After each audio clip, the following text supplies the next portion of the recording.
ശ്രീപത്മനാഭന്റെ മണ്ണിൽ നിന്നും വന്ന ആന കേരളത്തിൽ പ്രശസ്തി ആർജിച്ച കരിവീരന്മാരുടെ പട്ടികയിൽ ഇടം പിടിച്ച ഒരു കൊമ്പൻ.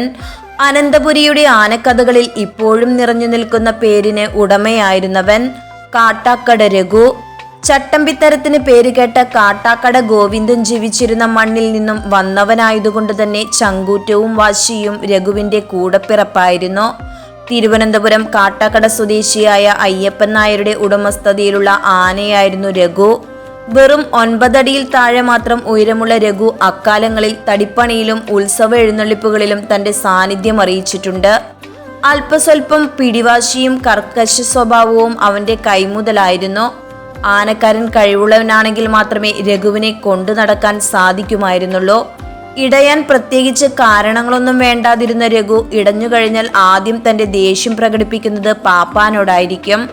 മയക്കുവെടി കിട്ടിയാൽ രഘു കൃത്യമായി തന്നെ ഉടമ അയ്യപ്പൻ നായരുടെ വീട്ടുവളപ്പിൽ ഓടിച്ചെല്ലും. പിന്നെ ഉടമയ്ക്ക് അവനെ തളയ്ക്കാൻ യാതൊരു പ്രയാസവുമില്ലായിരുന്നു. ആനയുടെ ഈ സ്വഭാവം കാരണം കൊണ്ട് തന്നെ പാപ്പാന്മാർ സ്ഥിരമായി നിൽക്കാറില്ലായിരുന്നു.